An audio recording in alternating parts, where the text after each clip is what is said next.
بسم الله الرحمن الرحيم نحمده ونصلي على رسوله الكريم أما بعد الحمد لله. Toutes les louanges reviennent à Allah subhanahu wa ta'ala qui nous donne le tawfiq de rester un moment, d'écouter et de découvrir ensemble la vie de Sayyidina Omar radiyallahu anhu. Aujourd'hui on va, Inch'Allah, partager avec vous le récit de son décès. Avant le décès de Sayyidina Omar radiyallahu anhu, plusieurs sahaba radiyallahu anhum avaient fait des rêves. Omar radiyallahu anhu lui-même, il avait fait un rêve. Plusieurs femmes également de l'entourage d'Omar radiyallahu anhu avaient fait des rêves. Abu Musa al-Ash'ari radiyallahu anhu dit que je me suis vu en rêve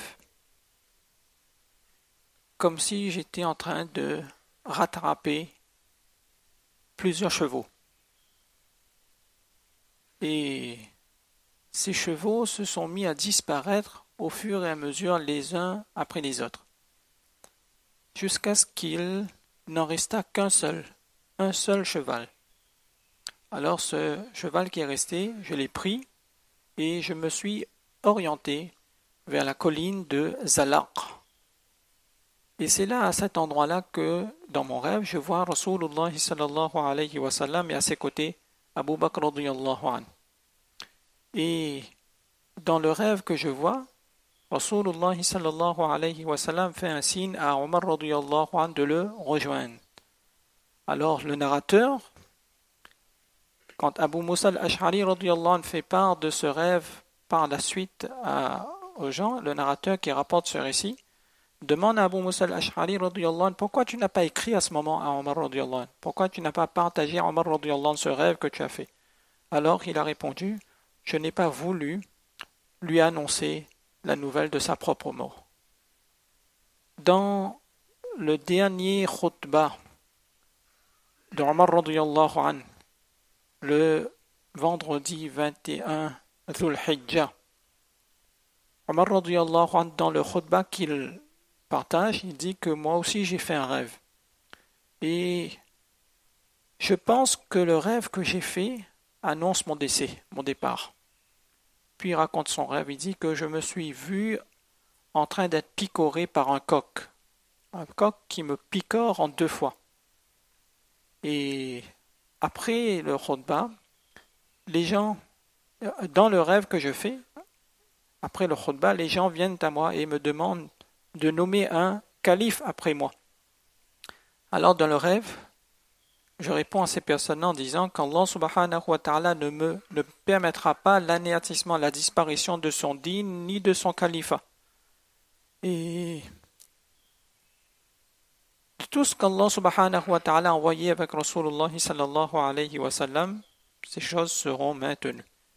Puis par la suite, Omar radiyallahu anhu dit que si je meurs, le nouveau calife devra être désigné par un comité formé par les 6 hommes dont Rasulullah sallallahu alayhi wa sallam était satisfait quand il est décédé.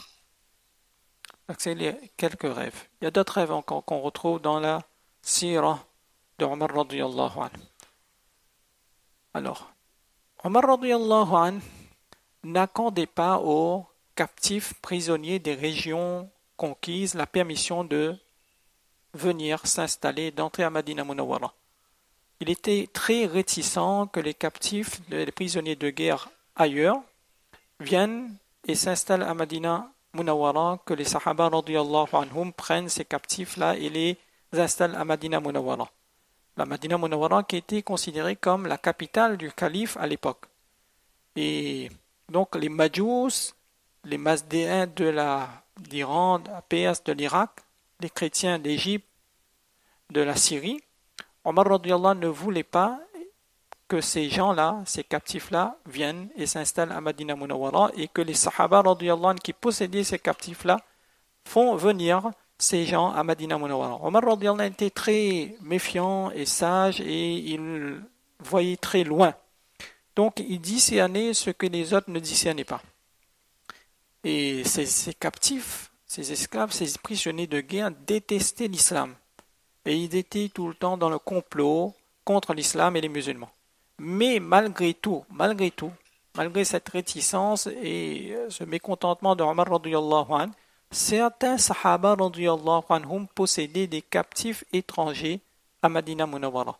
Et ils n'ont cessé d'intervenir, d'harceler Omar radiyallahu anhu pour obtenir une permission, on va dire, spéciale, une dérogation pour quelques captifs. Notamment Abu Musa al-Ash'ari radiyallahu anhu et Abbas ibn Abdul Muttalib, qui avaient des captifs.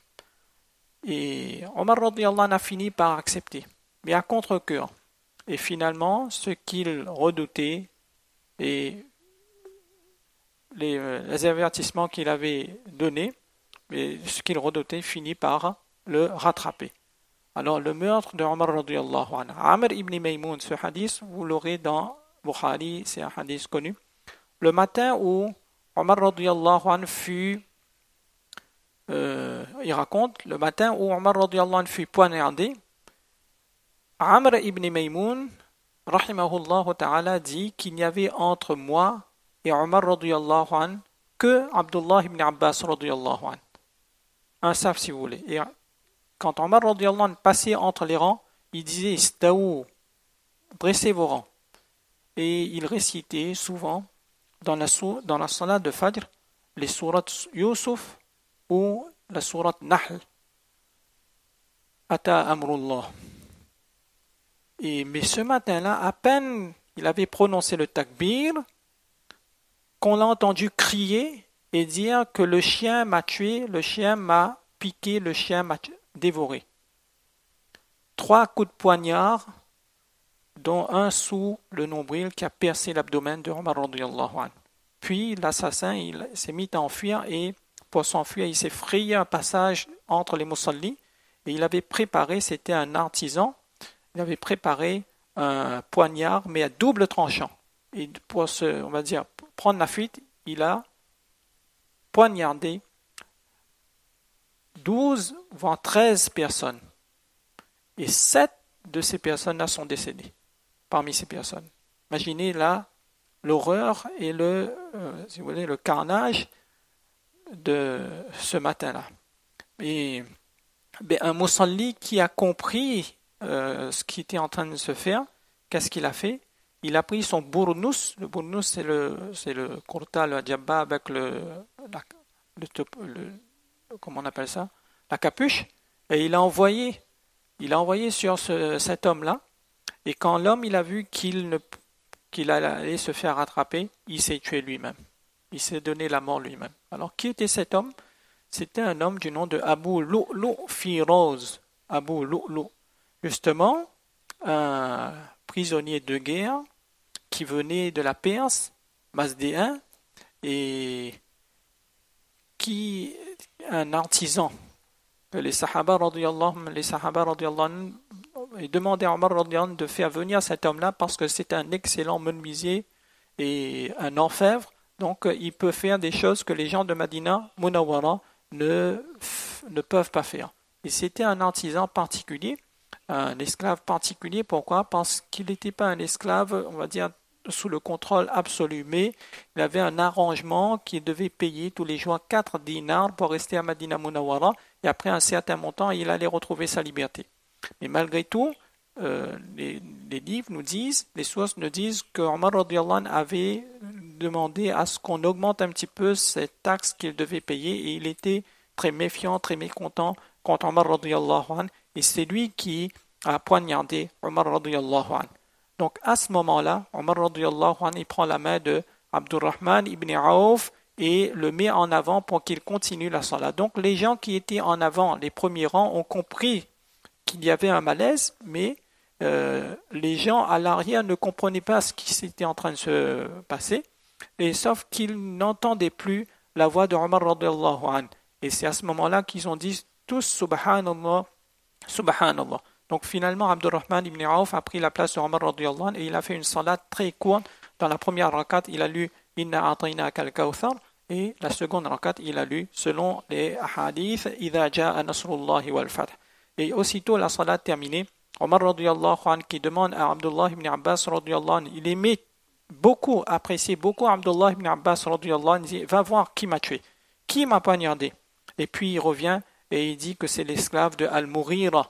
Mughira ibn Shu'ba était le maître de ce Firoz, Abu Lu'lu, et c'est lui qui t'a poignardé, Omar radiyallahu anhu. Alors à ce moment-là, Omar radiyallahu anhu qui dit Alhamdulillah, Allah n'a pas permis à un des nôtres que ma mort soit sur les mains d'un musulman. Et ensuite, dans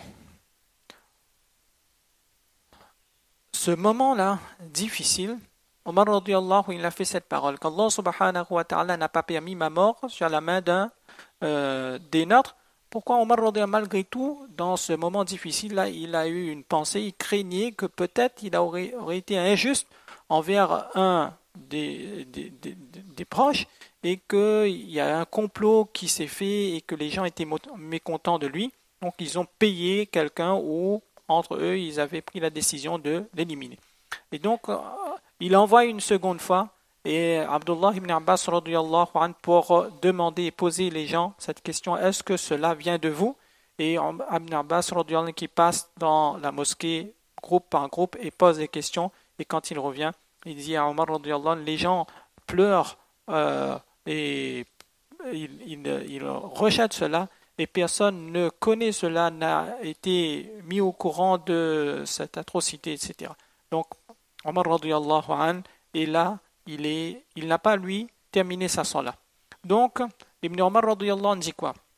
Quand mon père a été poignardé, il a demandé à Abdurrahman ibn Auf radiyallahu anhu de continuer la salat, mais lui, il n'était plus apte à prier et il a été transporté et il perdait conscience tellement la blessure était profonde. Puis, quand il reprenait, quand il a repris, il a pris ma main et il m'a demandé il m'a installé derrière lui et il s'est appuyé sur mon ventre. Et là, le sang coulait. Et il perdait conscience, il se réveillait. Il perdait conscience, il se relevait. Et Miswar ibn Makhrama, radiyallahu anhu, dit que il a fait cette remarque à ce moment-là, il a dit que la seule chose qui peut garder Omar radiyallahu anhu éveillé, c'est de lui dire qu'il n'a pas encore prié, qu'il n'a pas accompli sa salat. Et Ya Amir al-Mu'minin, les gens disaient Ya Amir al-Mu'minin, as-salat, as-salat, le temps qu'on le transportait, donc pour le garder réveillé chez lui, etc.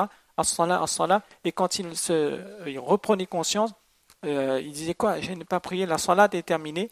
Et puis finalement, on a essayé de faire le wuzu, on l'a fait faire le wuzu, mais malgré que le sang coulait encore, il a accompli sa salat et il a lu une salat très courte. Et les hadiths nous disent que une salat dans laquelle il avait lu Wal Asr et Inna A'tayna. Bref. Donc Omar radiyallahu anhu a été placé chez lui de cette manière. Et donc là, les Sahaba radiyallahu anhu sont inquiets. Comment est-ce qu'on va faire? Est-ce qu'on peut traiter, on peut soigner cette blessure? Donc plusieurs médecins ont fait venir des médecins. Omar radiyallahu anhu lui-même qui demande qu'on fasse venir tel tabib. Et lorsque le médecin arrive, demande à Omar radiyallahu anhu, quelle est la boisson que tu aimes le plus? Et il répond que moi c'est le nabidh. Le nabidh c'est une boisson, c'est de l'eau dans laquelle on laisse des dattes fermentées un peu, on laisse tremper les dattes la nuit et qu'on boit. Donc on sert à Omar radiyallahu anhu cette boisson, le nabidh de dattes. Mais la boisson ressort de son estomac. Puis on demande du lait, même chose. Donc c'est là que les gens réalisent qu'Omar radiyallahu anhu va bientôt quitter et lui-même il sait qu'il va bientôt partir. Et il demande à Ibn Omar radiyallahu anhu de regarder, de faire le compte de ses dettes qui s'élève, selon certaines sources, à 86 000 dinars ou à 26 000 dinars. 86 000 dinars. Et là, il dit à son fils, Abdullah ibn Omar radiyallahu anhu, de voir est-ce que les biens de Omar radiyallahu anhu peuvent rembourser ses dettes. Sinon, toi, tu prends en charge mes dettes, ou sinon, la famille les Bani Adi, le clan de Omar radiyallahu anhu, sinon les Quraysh, mais tu ne vas pas au-delà des Quraysh. Ensuite, Omar radiyallahu anhu dit à son fils, Abdullah ibn Omar radiyallahu anhu, va et demande à Aïcha radiyallahu anha. J'ai une demande à Aïcha radiyallahu anha et transmets-la ma demande. Mais quand tu transmets à Aïcha radiyallahu anha ma demande, ne dis pas que Amirul Mu'minin fait cette demande. Mais dis qu'Omar radiyallahu anhu fait la demande. La demande, quelle demande?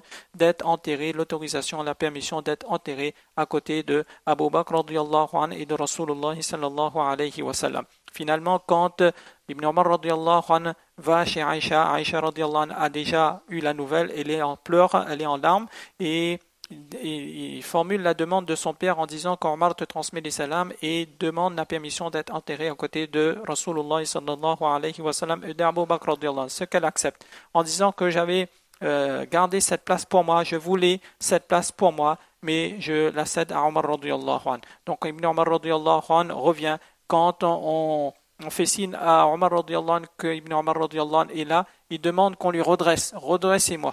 Et Ibn Omar radiyallahu anhu dit que ce que tu désirais, la place aux côtés de tes deux compagnons, tu l'as obtenu, elle te l'a accordé.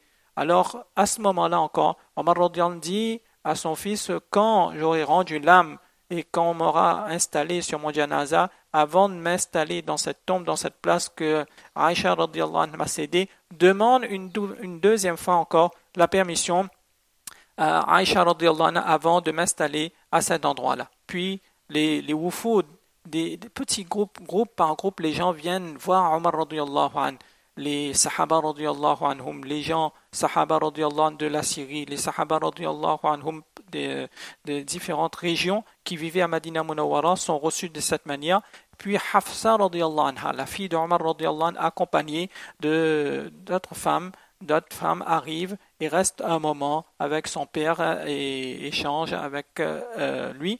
Puis finalement elle était contrainte de se retirer parce que d'autres personnes demandent l'accès et demandent l'autorisation d'entrer et de venir voir Omar radiyallahu anhu. Donc l'un après l'autre entre, fait salam à Omar radiyallahu anhu, fait les éloges de Omar radiyallahu anhu, ainsi de suite. Finalement les gens, petit groupe qui entre à la fin, demandent à Omar radiyallahu anhu de fixer un calife, de fixer quelqu'un qui va prendre sa place.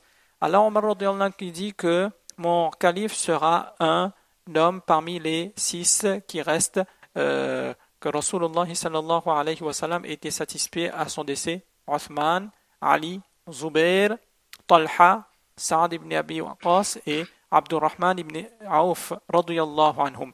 Et il dit, pour consoler son fils Abdullah ibn Omar radiyallahu anhu, que Abdullah ibn Omar sera présent, assistera à ce shura, ce mashwara, ce conseil, aux délibérations, mais n'aura rien de cette charge. Puis la série des visites continue et les hadiths mentionnent qu'à ce moment-là, il y a un jeune homme qui entre. Il fait les éloges de Omar radiyallahu anhu, un rajul shab, un jeune homme, et Omar radiyallahu anhu écoute. Et puis quand ce jeune homme part, Omar radiyallahu anhu remarque que l'habit de ce jeune homme la traîne. Alors malgré, les hadiths nous disent comment Omar radiyallahu anhu était attentif malgré sa douleur dans ce moment difficile-là, quand il voit ce jeune homme repartir, il demande qu'on fasse revenir cet homme.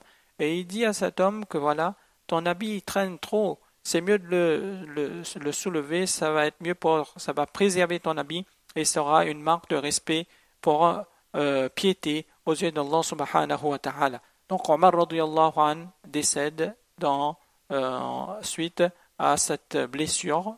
Quel jour? Le mercredi 26 ou 27 Dhul Hijjah de l'an 23 de l'Hégire, à l'âge de 63 ans. Omar radiyallahu anhu avait 63 ans à ce moment-là. Suhaib ibn Sinan a accompli la salat de Omar radiyallahu anhu. Suhaib ibn Sinan, Suhaib al-Rumi. Et pendant les jours où Omar radiyallahu anhu est resté en vie après on va dire l'attaque, qu'on peut qualifier d'attentat, et c'était Suhaib qui l'avait nommé à sa place. Et les gens savaient que Omar radiyallahu anhu appréciait beaucoup Suhaib, et c'est lui qui dirigeait la salat. Il est arrivé qu'il a dirigé la salat pour Omar radiyallahu anhu plusieurs fois. Donc, c'est lui qui a été choisi pour accomplir la salat janaza de Omar radiyallahu anhu. Et l'enterrement de Omar radiyallahu anhu, qui est descendu dans la tombe? Uthman radiyallahu anhu, Saïd ibn Zayd et Abdullah ibn Omar. Trois sahaba radiyallahu anhum qui sont descendus pour installer Omar radiyallahu anhu dans sa tombe. Donc cet assassinat de Omar radiyallahu anhu a eu un impact très fort sur les musulmans. Déjà, les circonstances dans lesquelles Omar radiyallahu anhu est parti, il est décédé, pas une mort naturelle. À quel endroit? À la mosquée de Rasulullah sallallahu alayhi wa sallam. À quel moment? La salat de Fajr. Plusieurs sahaba radiyallahu anhum sont décédés ensuite, à ce moment-là. Et Amr ibn Maymoun, on va dire, traduit, il va décrire cet attentat-là, cette tragédie, en disant que comme si aucune calamité n'avait touché les gens avant le départ et le décès de Omar radiyallahu anhu. Tellement Omar radiyallahu anhu était un guide, un phare, il dit un modèle, un arbitre permettant aux gens de distinguer le bien du mal, le vrai du faux. Et c'était tout naturel que les gens de Madina Munawwara étaient dévastés, affligés par le départ et la perte d'Omar radiyallahu anhu, à tel point que pendant les jours où Omar radiyallahu anhu était, on va dire, blessé et qu'on essayait de le soigner au mieux, Omar radiyallahu anhu avait demandé à Suhaib toujours de diriger la salat et de servir aux gens leur repas, servir aux gens à manger. Tellement les gens étaient abasourdis et ils étaient en dehors d'eux, et que Omar radiyallahu anhu avait demandé à Suhaib radiyallahu anhu de faire en sorte de veiller à ce que les gens mangent et boivent pendant ces jours-là. Au point que Abdullah ibn Abbas radiyallahu anhu était obligé de faire l'annonce et dire aux gens de manger, buvez. Rasulullah sallallahu alayhi wa sallam est décédé, mais vous avez continué à manger et boire. Abu Bakr radiyallahu anhu est décédé, vous avez continué à manger et boire. Et Omar radiyallahu anhu est décédé, vous êtes sur le point de partir, et vous avez abandonné à manger et vous ne mangez plus, vous ne buvez plus. Mangez parce que les gens ne peuvent se passer de manger et de boire. Et la situation était, on va dire, catastrophique à Madina Munawwara pendant ces jours. Donc Omar radiyallahu anhu est parti de cette manière. Et ensuite, il y a eu le shura qui s'est mis en place par ce petit groupe, les 6 sahaba radiyallahu anhu que Omar radiyallahu anhu avait nommés. Rasulullah sallallahu alayhi wa sallam était satisfait d'eux. Donc il y a eu une consultation et Abdurrahman ibn Auf, il a mené, on va dire, cette réunion-là. Et finalement, Uthman radiyallahu anhu va prendre la place de Omar radiyallahu anhu après le décès de Omar radiyallahu anhu. Allah subhanahu wa ta'ala donne tawfiq de comprendre ce passage. Et Inch'Allah, avec l'autorisation, bien sûr, de plusieurs frères, on terminera demain, Inch'Allah, avec les doigts, quelques doigts de Omar radiyallahu anhu et quelques conseils de Omar radiyallahu anhu. Allah subhanahu wa ta'ala donne tawfiq de comprendre. Wa ma tawfiq illa billah. Subhanallah bihamdihi, subhanakallahumma bihamdika, ashhadu an la ilaha illa anta astaghfiruka wa atubu ilayk.